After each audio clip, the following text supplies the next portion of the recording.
Bonjour, je me présente Miguel Gagné de Grégoire Sport. Aujourd'hui, on va faire la démo du Sidewinder de Yamaha, motoneige de trail. Ce modèle-là, c'est le LTX SE 2021.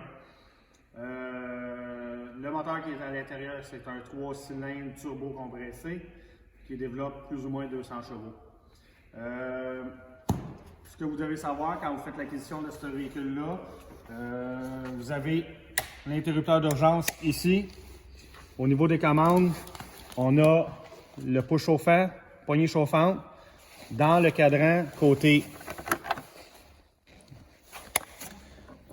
droite, je vais avoir mes intensités quand que je mets, là la motoneige n'est pas en fonction, donc on ne le voit pas, mais à la place du indicateur d'essence, il va être marqué Thumb Warmer pour le pouce et Hand Warmer pour les poignets.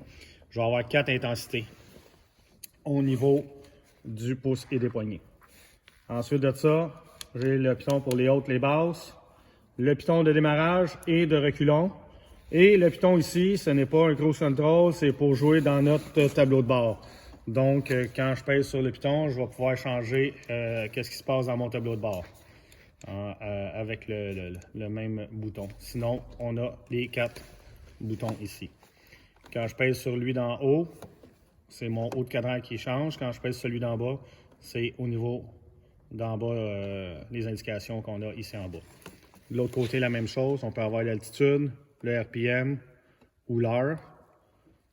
Et en bas, on va jouer avec l'odomètre, l'heure, le trip 1, le trip 2 et le compteur d'heure. Ensuite de ça, on a une sortie 12 volts ici. Si on veut brancher un charge de cellulaire ou quoi que ce soit. On a le frein et on a même un frein à main qu'on peut venir enclencher ici au niveau du levier. Vous avez quand même une puce à l'intérieur du on va appeler le kill switch. Donc c'est important de garder ça en votre possession. Ne le laissez pas sur sa motoneige. Pour ce qui est de la batterie, elle est située en dessous du siège à l'arrière. Donc, nous, chez Grégoire Sport, ce qu'on fait, c'est qu'on vient mettre un fil pour un chargeur intelligent pour pouvoir brancher votre batterie pendant la saison morte. Donc, ce qui va faire en sorte que votre batterie va être encore en état rendu à la prochaine saison, à l'automne prochain. C'est une motoneige turbo compressée, donc on marche avec de l'essence super sans plomb seulement, 91 degrés d'octane. Donc, super recommandé dans cette motoneige-là. Pour enlever les panneaux, très facile. J'ai 2 boutons que je viens tourner avec un quart de tour et j'enlève mon panneau. Du côté droit, j'ai ma couette de fil maîtresse si je voudrais enlever le capot complètement. Le niveau de liquide de refroidissement et j'ai mon embrayage qui est ici. Pour un Yamaha, il n'y a pas d'outil pour changer la courroie. Tout ce qu'on a à faire, c'est que on peut venir appuyer sur le frein et on pousse sur le cœur de la cloche vers l'arrière et là, je vais pouvoir écartiller la cloche pour pouvoir sortir ma courroie de la partie avant. Quand je remets ma courroie, je m'assure de la monter le plus haut possible dans les assiettes de la cloche.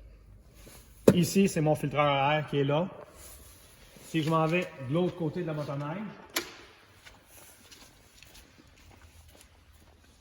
de ce côté ici, pour enlever les panneaux, même chose, 2 clips demi-tour. Et de ce côté ici, j'ai mon niveau d'huile, moteur. On voit un petit tube ici transparent avec des lignes rouges, ça nous indique le minimum et le maximum d'huile. Et pour ce qui est du chain case, sur un Yamaha, il n'y a pas de vitre comme telle. Il faut vraiment ouvrir pour faire la vidange d'huile. C'est ce qui complète le côté droit de la motoneige. Si vous voulez enlever le capot complètement de votre motoneige,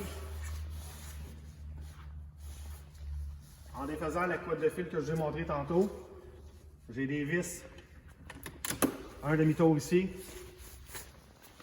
un demi-tour de l'autre côté, et je peux tirer le devant au complet. Il n'y a aucun autre, pas besoin d'outils, pas besoin de rien pour enlever le capot moteur complet.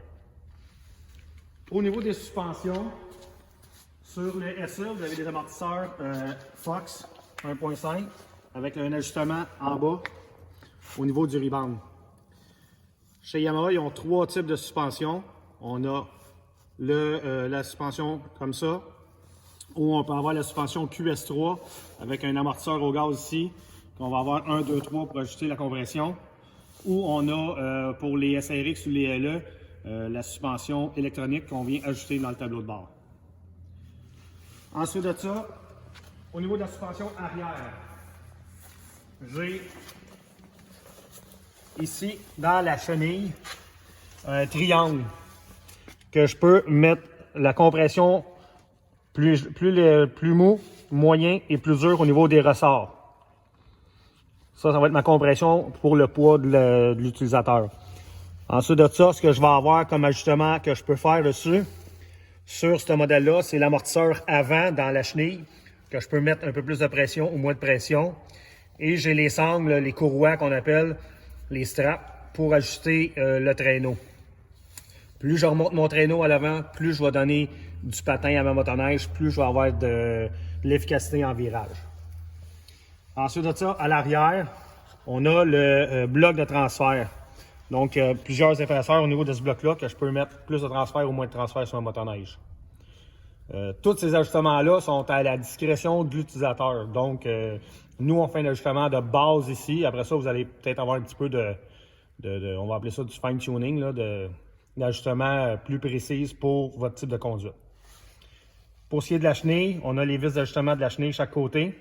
Donc, quand on commence à avoir un peu trop de lousse au niveau de la chenille, qu'on entend le barbotin déraper en avant, on vient remettre une tension au niveau de la chenille. Pour réinstaller vos panneaux, je vais vous donner un petit truc. Quand vous enclenchez, vous rentrez le panneau en bas, vous assurez que la partie noire est en arrière de la bande de plastique ici.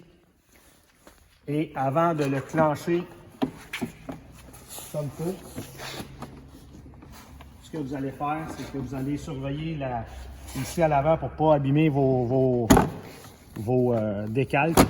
Donc, et voilà, il est rentré à sa place. On est capable de mettre ça. Pour ce qui est du rodage de votre Sidewinder, le premier 800 km est primordial pour le rodage. Donc, faites des accélérations pas trop brusques. Jouez avec la vitesse un peu. Période de rodage 800 km. Après le 800 km, le manufacturier vous recommande de changer l'huile et faire une vérification chez votre détaillant. Ensuite de ça, les intervalles de changement d'huile est aux 4000 km. Pour ce qui est de la courroie, donc le premier 40-50 km, je vous recommande de faire des accélérations douces, pas rien de trop brusque pour que la courroie puisse se placer et se limer comme il faut. Et le freinage, la même chose. Vos freins sont neufs, donc faire des freinages pas trop brusques, juste bien dosés, justement pour ne pas glacer vos disques et user prématurément vos bandes de frein. Si vous avez des questions, vous référez à votre concessionnaire Grégoire Sport ou à votre représentant des ventes. Merci, bonne journée.